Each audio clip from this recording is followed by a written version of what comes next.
আসসালামু আলাইকুম, আমি রুবাদ খান। আজকে আমরা লেকচার 3.2 শুরু করতে যাচ্ছি, যেখানে আমরা অবজেক্টস এবং কনস্ট্রাক্টরস আমরা ডিটেলসে কভার করব। তো শুরু করা যাক।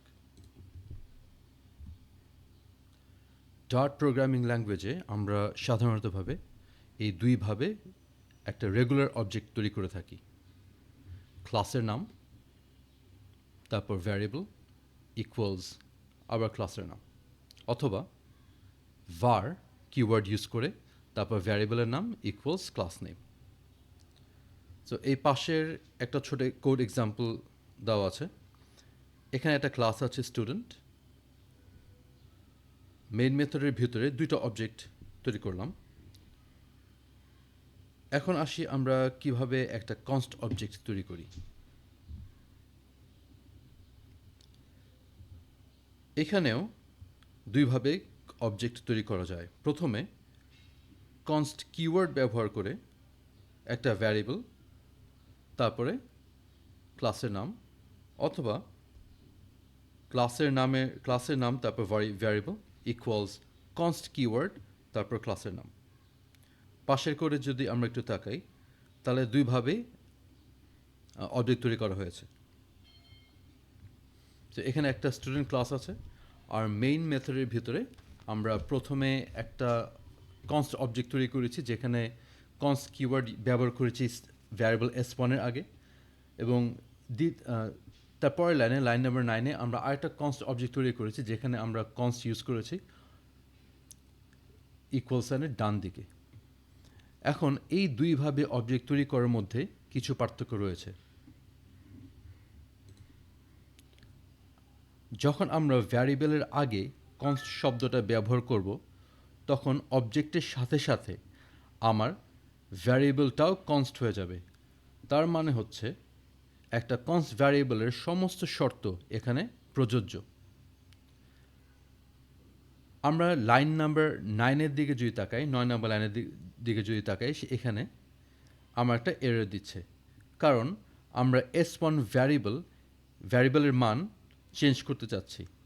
আমরা জানি যে একটা কনস্ট ভ্যারিয়েবল ইমিউটেবল অর্থাৎ ভ্যারিয়েবলে প্রথমে যে মানটা সেট করা হবে সেটা আর চেঞ্জ করা যাবে না। আমরা 8 নাম্বার লাইনে অলরেডি একটা অবজেক্ট তৈরি করেছি s1 ভ্যারিয়েবলে।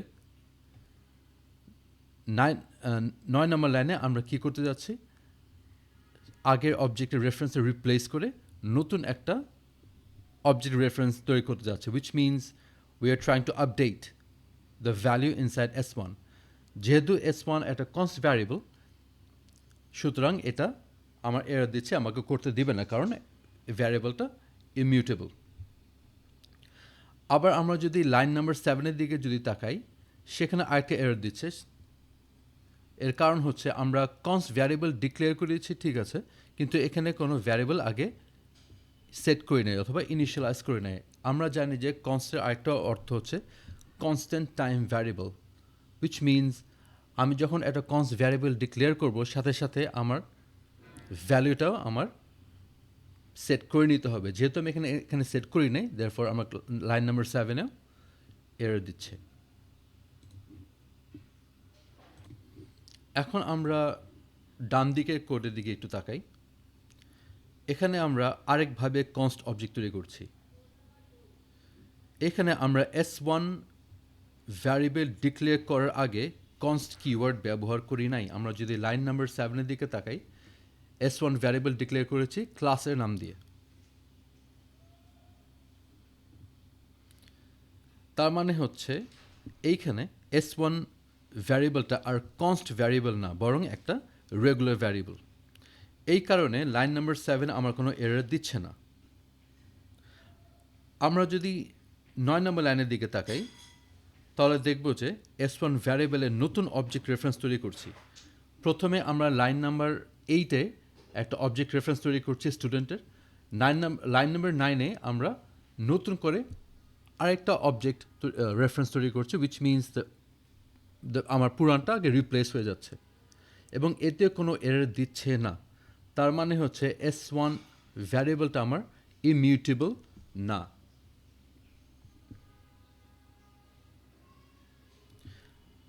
As a result, we can say that আমরা কনস্ট ভ্যারিয়েবলের যেসব শর্ত আছে কোনো শর্তই S1-এর উপর প্রযোজ্য না।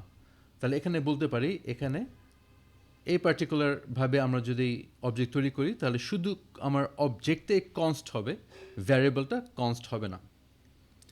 পরবর্তী লেকচারে আমরা জানব কনস্ট অবজেক্ট তৈরি করার শর্ত এবং কীভাবে সেই শর্তগুলো পূরণ করে আমরা কনস্ট অবজেক্ট তৈরি করতে পারবো।